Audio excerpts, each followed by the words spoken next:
Yeah, this is the 55th observance of our brother, the great esteemed ancestor, Dr. Martin Luther King, was taken out of his development, and it was, let's be crystal clear about this. It was a revolutionary development that was underway, and he was taken out of his development on April 4th, 1968, in Memphis, Tennessee.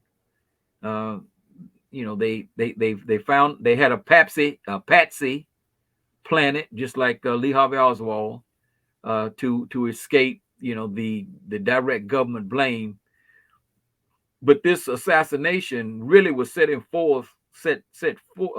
into place by a statement that J. Edgar Hoover, the director of the FBI, the same J. Edgar Hoover that had waged war against Marcus Garvey and the Black Panther Party, or would wage war against the Black Panther Party, made a statement on March 4th, 1967, about neutralizing Dr. King, and it came to pass 13 months later.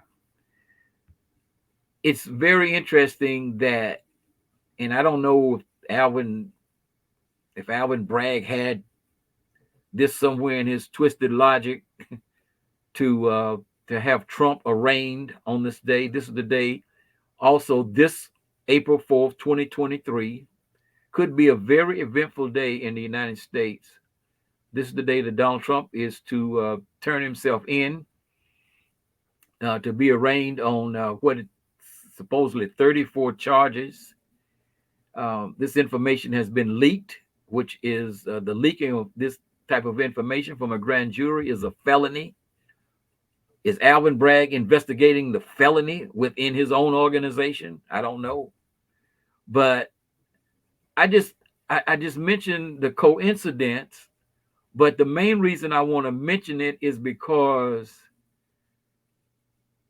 our people need to be on the highest alert on this day.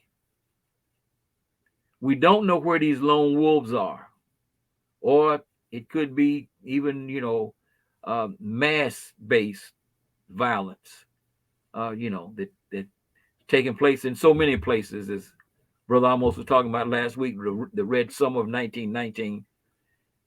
Just be on your highest alert wherever you are moving about on that day, whether it's to school, to work, if you got to buy groceries, just be on, because, this could be a very fateful day in the history of the United States. Maybe it's just something about April. The Civil War started in April of 1861. I don't know, but I do want our people to just be on high alert on this day, because something could happen. One other thing, almost, in that this is, I think this is a sign of desperation, and probably an effort to deflect from all of the problems that the Biden administration is having. And we don't have time to get into this, but I'm just going to throw it out there because I think this is extremely significant. And there's no doubt in my mind that it's being manipulated by the Zionist state. Okay. Milley says the U.S. should attack Iran's Revolutionary Guards. And so this is on antiwar.com, and I'm going to post this on our Facebook page. He's the chairman of the Joint Chiefs of Staff. He told Congress on Wednesday that the U.S. should be targeting Iran's Revolutionary Guards following a drone attack in Syria that killed a U.S. contractor. Now, the United States is occupying Syria. They weren't invited there by the Syrian government. The Iranians were invited to Syria by the Syrian government. The Russians were invited to Syria by the Syrian government. The United States is illegally occupying Syria.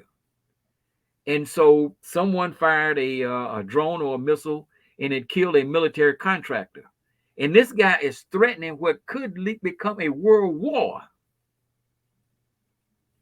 Because someone, now if you ask me who fired the drone, I would say the Zionist state. Who thinks they have the most to gain? Mm-hmm. by a war with Iran. But once again, here you have the United States already overextended. The United States doesn't. They talking all of this smack to China.